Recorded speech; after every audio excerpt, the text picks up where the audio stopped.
வினோத வாய்ஸ் நேயர்களுக்கு வணக்கம். நான் உங்கள் கிருஷ்ணவேல். இன்னைக்கு நாம இன்று மேலே என்ன பார்க்க போறோம்னா, இந்த சனியம் பிடிச்ச சீமான் தான் மறுபடியும் தான் சாக்கடை வாயை திறந்து என்னெல்லாம் பேசியிருக்கிறான் அப்படிங்கிறத பற்றி தான் இன்னைக்கு விரிவாக பார்க்க போகிறோம்.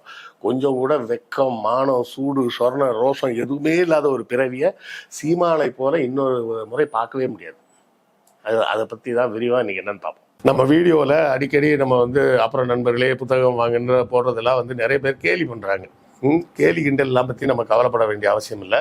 எத்தனையோ காமெடி பண்ணுறவங்க சேனல்லாம் என்ன பண்ணுறாங்க, என்ன சப்போர்ட் பண்ணணும்னு நினச்சிங்கன்னா நீங்கள் பணம் அனுப்புங்கன்னு கேட்குறாங்க. நம்ம என்ன பணம் அனுப்புங்கன்னு கேட்குறோமா? சேனல் நடத்த பணம் தேவைப்படும். அப்படி தேவைப்படக்கூடிய பணத்தை நீங்கள் புத்தகம் வாங்கினால் உங்களுக்கு புத்தகங்கள் வாங்கிய அந்த புத்தகங்களாகிய அறிவாயுதம் உங்கள் கைக்கு கிடைக்கும். அதன் மூலமாக எங்களுக்கு கிடைக்கக்கூடிய பணத்தை வைத்து நாங்கள் இந்த சேனலை நடத்த முடியும் அப்படின்னு தான் நம்ம சொல்கிறோம். ஸோ புத்தகம் வாங்குங்க அப்படின்னு நான் கேட்பதில் நான் கூச்சப்படவில்லை. அதை பார்ப்பதற்கு நீங்களும் சலிப்படைய வேண்டிய அவசியம் இல்லை.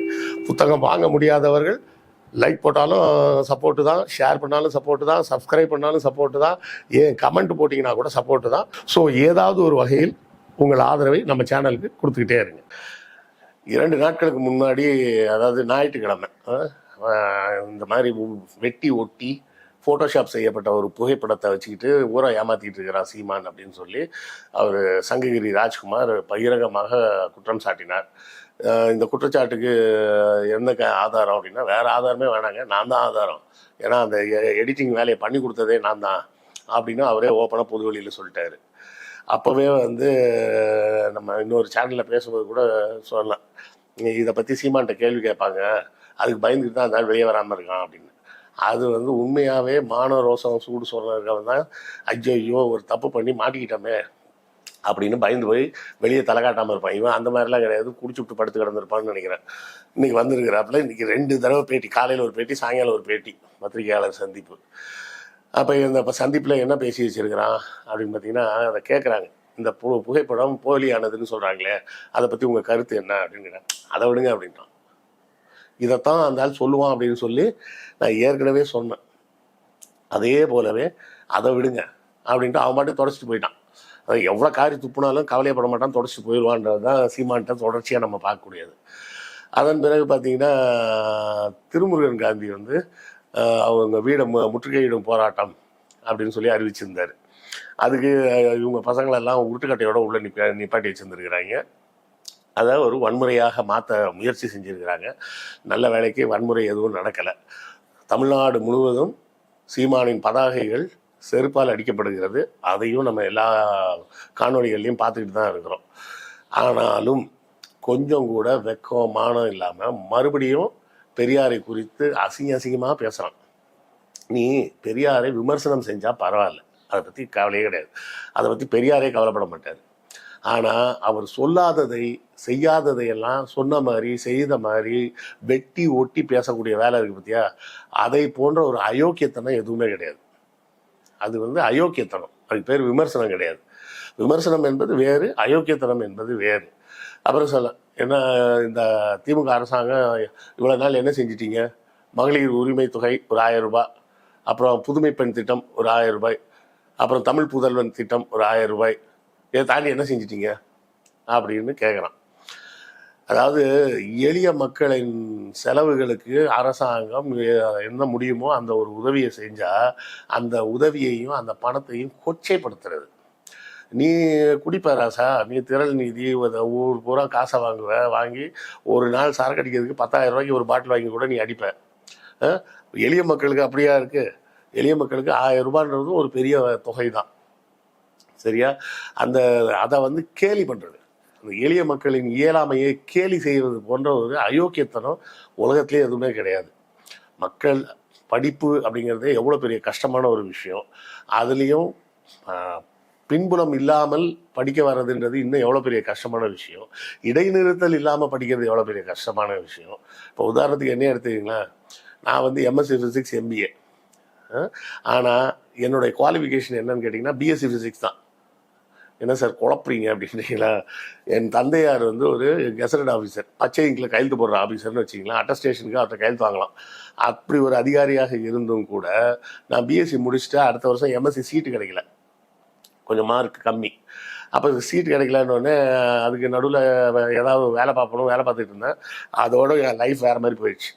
அப்புறம் எம்எஸ்சி எம்பிஏ எல்லாம் என்ன எப்படி சார் பண்ணீங்க அப்படின்னா, கரஸ்பாண்டன்ஸில் தான் பண்ணேன். கரஸ்பாண்டன்ஸில் பண்ணுற டிகிரி அகடமிக் குவாலிஃபிகேஷனாக ஏற்றுக்கொள்ளப்படாது. அதுவே எனக்கு தெரியாது.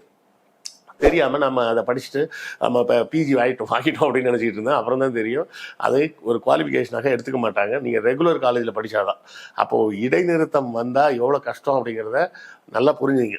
படிப்பதற்கு பண உதவி செய்ய என் தந்தையார் தயாராக இருந்தும், நான் படிக்க தயாராக இருந்தும், விளையாட்டாக ஒரு வருஷம் கேப் விட்டதில் மொத்தமாக போச்சு.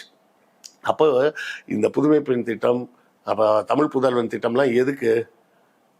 அந்த சிறு சிறு தொகை உதவியோடு அவங்க படித்து முழுசாக டிகிரி வாங்கட்டும் அப்படிங்கிறது தான். என்ன சார் ஒரு டிகிரி வாங்கி என்ன சார் பண்ண போகிறாங்க? டிகிரி வச்சுட்டு என்ன சார் வேலை கிடைக்கும் அப்படின்னு முதல்ல ஒன்று புரிஞ்சுங்க. டிகிரின்றது வந்து நீங்கள் பிஎஸ்சி ஃபிசிக்ஸ் படிச்சுட்டு நான் போய் கால் சென்டரில் வேலை பார்க்குறேனே அப்படின்னு சில பேர் என்கிட்ட கேட்குறாங்க. நான் பிஎஸ்சி மேக்ஸு சார், நான் போய் கால் சென்டரில் தான் வேலை பார்க்குறேன், என் படிப்புக்கும் அதுக்கும் சம்மந்தம் இல்லை அப்படின்லாம் சொல்லுவாங்க. உண்மை என்னன்னா, நீங்கள் ஒரு விஷயம் புரிஞ்சுங்க. 18 வயசுக்கு மேலே தான் நீங்கள் காலேஜ் போகிறீங்க, சரியா? அப்போ 18 வயசில் உங்களுக்கு இந்த அரசாங்கம் என்னெல்லாம் தருது? நீங்கள் திருமணம் செய்து கொள்ளலாம், சட்டப்படி செல்லும் அப்படின்னு சொல்லுது. உங்களுக்கு வாகன ஓட்டும் உரிமம் கொடுக்குறாங்க. நீங்கள் எந்த வாகனம் ஓட்டணும்னு விருப்பப்பட்டு லைசன்ஸ் வாங்குறீங்களோ அந்த வாகனத்தை நீங்கள் தாராளமாக ஓட்டலாம். உங்களுக்கு வாக்காளர் அடையாள அட்டை கொடுக்குறாங்க, நீங்கள் ஓட்டு போடலாம். அப்போ நீங்கள் ஒரு தனி மனிதன் அப்படின்னு ஆயிட்டீங்க. யாருக்கும் நீங்கள் பதில் சொல்ல வேண்டிய அவசியம் கிடையாது. அதுக்கு முன்னாடி 18 வயசு வரை நீங்கள் ஒரு குழந்தை, அப்பா அம்மாவுக்கு கட்டுப்பட்டு தான் இருந்தாகணும். 18 வயசுக்கு மேலே அப்பா அம்மாவுக்கு கட்டுப்பட்டு இருக்க வேண்டிய அவசியம் இல்லை அப்படின்னு சொல்லி அரசாங்கமே சொல்லிடுது.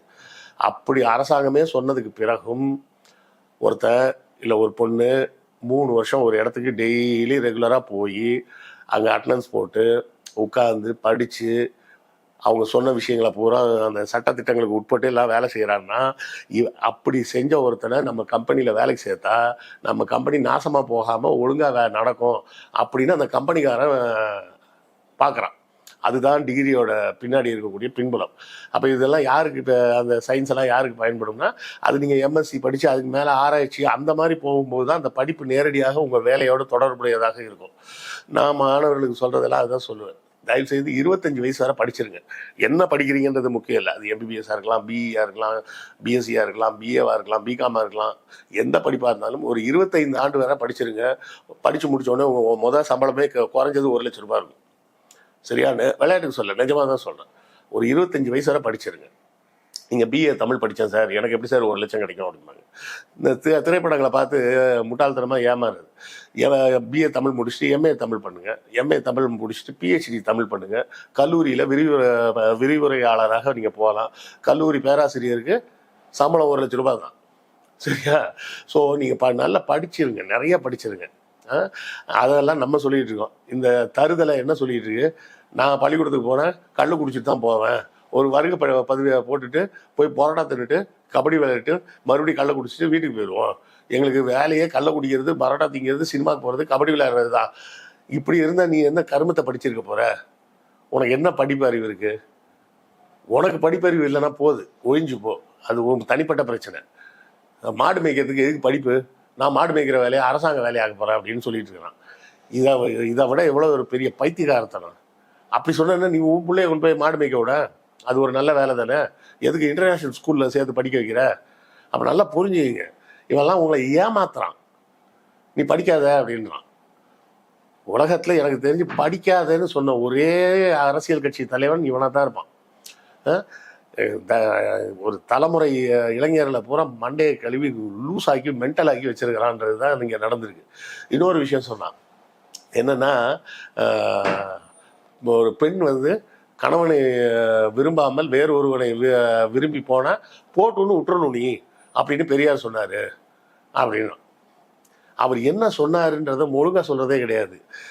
ஏன் அதை சொன்னார்? பெரியார் அதை சொன்னாரான்னா, ஆமாம் சொன்னார். ஏன் சொன்னார்? அப்போ இருந்த சட்டம் என்னவாக இருந்ததுன்னா, அடல்ட்ரி, அதாவது கணவன் மனைவி உறவை தாண்டி யாராவது 2 பேர் உறவு வச்சுக்கிட்டாங்கன்னா, வேறு அந்த இன்னொரு ஆண் வந்து திருமணம் ஆனவராகவும் இருக்கலாம், ஆகாதவராகவும் இருக்கலாம், அதை பற்றி பிரச்சனை கிடையாது. இந்த திருமணம் ஆன பெண் வந்து கணவனை தவிர வேறு ஒருத்தரோடு உறவு வைத்து கொண்டால் சட்டம் அந்த பெண் மீது மட்டும்தான் பாயும். சட்டம் அடல்ட்ரியில் ஈடுபட்டாங்கன்னா அதை கிரிமினல் குற்றமாக அந்த பெண் மீது தான் தாவும். அப்போ பெரியார் சொன்னது என்னன்னா, அப்படி ஒரு அடல்ட்ரி நடந்திருக்குன்னா அதில் சம்மந்தப்பட்ட ஆண் மேலேயும் நீ கேஸ் போடணும்ல. நீ அவன் மேலே கேஸ் போடாமல் பொம்பளை மேலே மட்டும் ஏன் கேஸ் போடுற? இந்த கேஸ் எப்படி செல்லும்? இது எப்படி நியாயமாக இருக்க முடியும் அப்படின்னு அவர் 1930களிலே சொல்லிட்டாரு.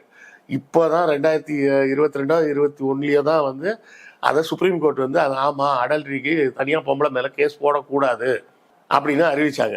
உடனே சில அறிவாளிகள்லாம் வந்து என்ன சொன்னாங்க, கள்ளக்காதலுக்கு உச்சநீதிமன்றம் அனுமதி அப்படின்னு தினமலரில் நியூஸ் போட்டாங்க. அந்த கூட்டத்தோட சேர்ந்த நாய் தானே இவனும், அதனால அவன் அப்படிதான் பேசுவான். ஸோ என்னைக்கு வந்து இந்த குலைச்சிக்கிட்டே இருக்குது இந்த நாய் அப்படின்னு சொல்லி என்னைக்காவது கடுப்பாகி யாராவது கள்ள தூக்கி அடித்து மண்டையை உடைக்க போகிறாங்க, அன்னைக்கு தான் அவன் சரியாக வருவான். உங்கள் கருத்துக்களையும் கமெண்ட்ல சொல்லுங்கள். அடுத்த காணொலியில் சந்திப்போம். நன்றி, வணக்கம்.